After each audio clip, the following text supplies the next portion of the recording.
sometimes, whenever you start seeing more than one girl at a time, you start getting that harem going. You might get some names mixed up, and trying to talk to your friends about them is gonna be a real challenge. So, you start creating nicknames. One of the girls that I used to date is a strong word, but you get what I mean, and I called her Bear. In fact, I created a whole zoo for myself.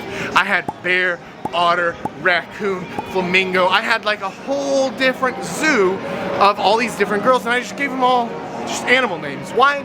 Because it's easier for me to remember. It's fun for them because everybody else calls them by their normal name, right? Nobody calls them bear, nobody calls them otter, but they have some of those qualities, some of those tendencies that kind of remind you of an animal. Everybody has things like that, and you can create these nicknames for the girls that, one, they're gonna enjoy, two, you're gonna remember far easier, and three, your friends are gonna know exactly who you're talking about too. I got a question from one of our members.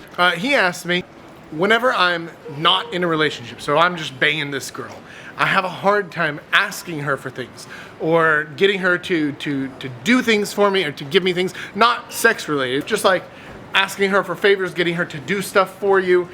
It can feel a little bit uncomfortable, but here's my advice for you. You know how children tend to get pretty much whatever they want all the time? It's because they're not ashamed to ask for stuff.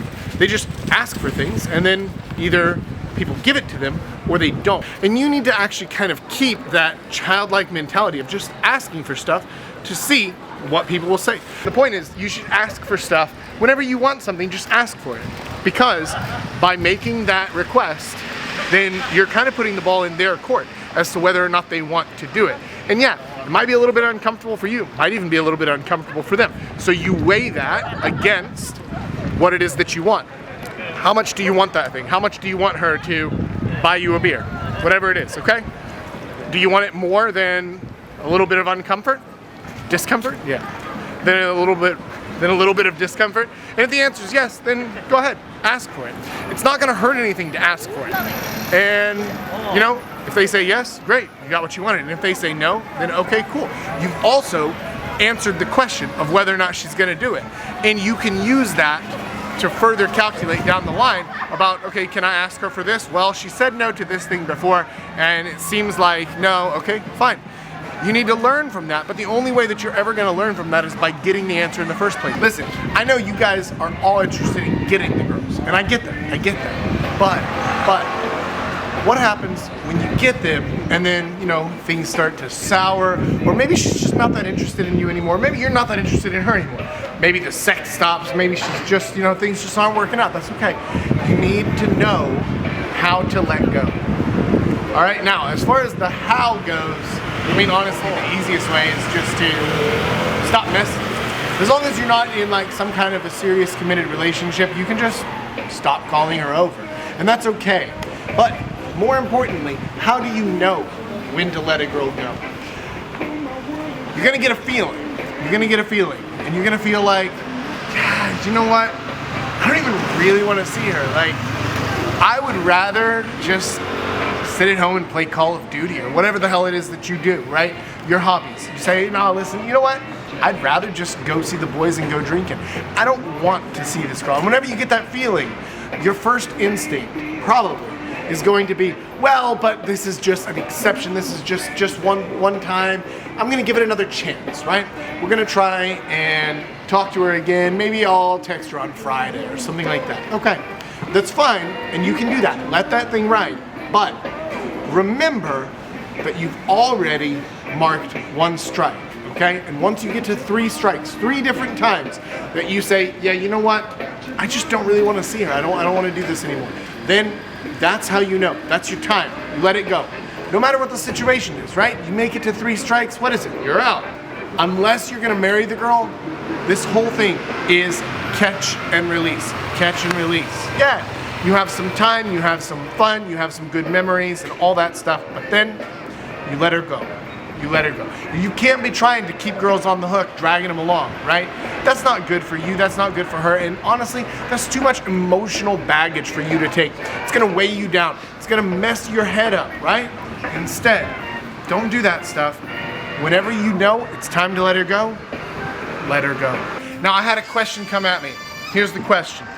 You're out here, you're doing well with the girls, you're having great success, okay, cool. And then somebody else shows up and they're taller than you, they're thinner than you, they got big fucking muscles, you can see just, they got the big dick walk, you know? Okay.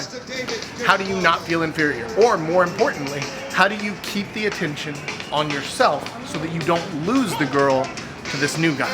All right. Now, most guys, your first instinct, your first thought is gonna be, well, I need to make myself look better than this guy. And I can do that by making him look bad. I can say, oh, well, you know, it's so unfortunate that he doesn't speak Korean or whatever else. Okay, cool. Oh, you know, it's too bad that he's not his high school's chess champion or whatever the hell it is that you have going on for yourself. All right, that's your first thought, but let me tell you, that is incorrect.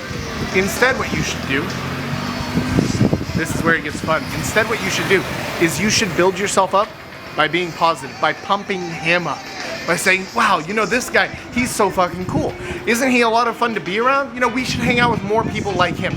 Instead of bringing him down, you bring both of you up by pumping him, but you keep the focus on yourself because you're talking about things that we should do, me and you, girl, right? You're talking to the girl, and you say, you know, we need to hang out with more guys like this. We need to make more friends like this because this is really positive in our life. I like this a lot. You bring it up instead. You bring that guy up, you bring the whole situation up, and you know what? She's going to appreciate it so much because nobody likes being around someone who's negative, who's talking shit about other people. That's not attractive at all, no matter your situation. Talking shit about other people is not gonna be attractive. It's not gonna be what you want. Instead, you want to bring it all up. You want to be positive. You want to be happy about it because it's a shit test. Not from the girl. This time, it's from the guy. Maybe it's from the universe itself. It doesn't matter. It's still a shit test. And to pass it, what you have to do is you have to be positive. You have to be in the moment. You have to be happy. You have to bring the situation up because that is the kind of guy that everybody wants to be around, whether they're male, female, whatever.